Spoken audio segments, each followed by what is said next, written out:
Kelly, and I am back with what's going to be my last Christmas layout. Yay. And this is kind of a Christmas layout just because I'm making food for Christmas, but it's not quite, it's like a mix, I guess would be the best thing to say. So I've got a little bit of Christmas and a little bit of not. So I decided to start with that strip of pattern paper, because the stripe paper, because it has all the colors that I'm going to use. And now I'm kind of playing around with colors to work with that. I liked the bright green because it brings out some of the bright green in the food, but it wasn't, the color wasn't right. That dotted paper was just a little bit off. It was a little bit too Kelly green. And then I liked the stripe, but I didn't like the fact that it was stripey with a vertical, or a vertical stripe. So then I found this houndstooth paper, which is from Bella Boulevard's Star Student, and it's the schoolyard paper. The gray paper there is El Studio Joyful, and it's the It's Snowing paper. And then the stripe paper is Photo Play What's Cooking in the Kitchen paper. So I put a strip, I think it's about 4 inches or 4.5 inches along the bottom. And then I put that little square of red to kind of pop the photo cluster back off the background and the stripe paper, and kind of set, like, draw your eye to the photo cluster.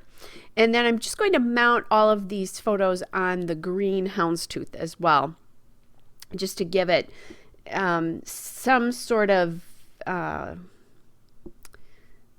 trying to think, it pops the photos together. It joins them together, I guess. If I had just, at one point I thought about not doing that, but you kind of lost the bottom photo in the stripe paper.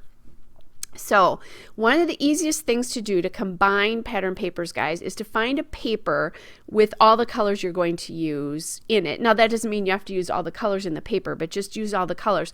That will pull all the papers together, because if you listened, my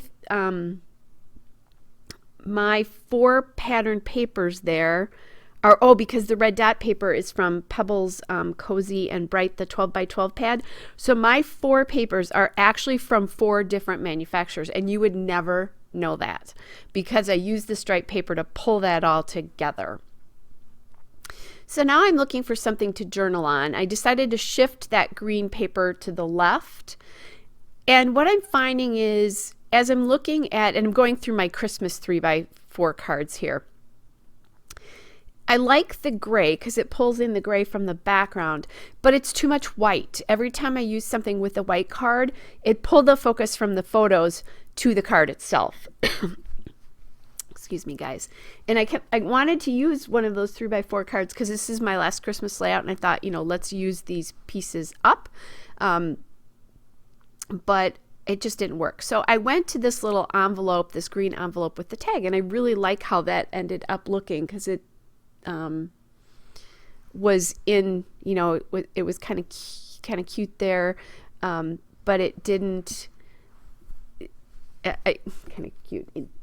It's something different and unexpected, but it didn't draw your attention away from the photographs.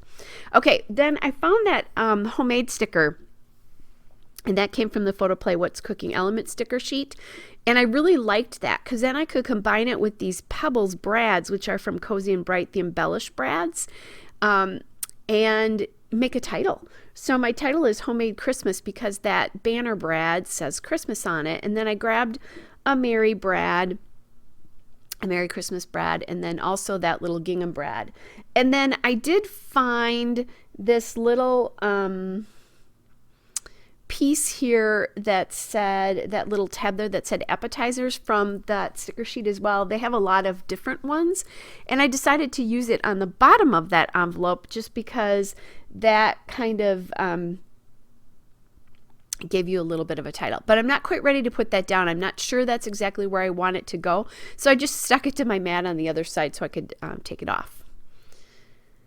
All right, so I'm kind of liking the way this looks. I need my hole punched, though, because I need to get these brads in. And sometimes I put washi tape on the back, sometimes I don't. I don't think that once I flatten the legs on the brad out, I don't think they'll stick through, but sometimes they just feel I don't know, like they're going to be a problem. So I will put washi on. I don't think I did with this one. And actually, I took care of the legs on these brads with this layout for a different reason. So I'll tell you about that. So I like that A December Story sentiment, but it was too many words there. It was too long, and it also blended into that background paper. So I'm trying to use some of my labels and those kinds of things. And, you know, and I will have labels to use for years. And those came from like cut apart sheets from Christmas collections and from the packs and that kind of stuff, and sheets that Ellie Studio had at one point. I think they do still some label sheets, but I haven't gotten them in years because I don't need them. What I did there is I just glued down the envelope now, and I crossed that little envelope holder or whatever you'd call that little tag holder across the 4 different sheets of paper. It touches all 4 of them and the photograph actually. So that's helping to bring the layout together so it's not so disjointed. So remember that when you're layering, because I now have lots of layers there. I think I have 6, let's see, 1, 2, 3, 4, 5. Yeah, I have 6 layers if you count the photographs there. What I did is I took my button shank remover, and you can get those at craft stores, and I'm pulling off the back of the brads there to make it just easy, back of that brad there, to make it easier for me to get it on the tag, because obviously I can't put that brad through the little pocket there. That's what I wanted before. I can't put it through the pocket or I won't be able to slip the tag in.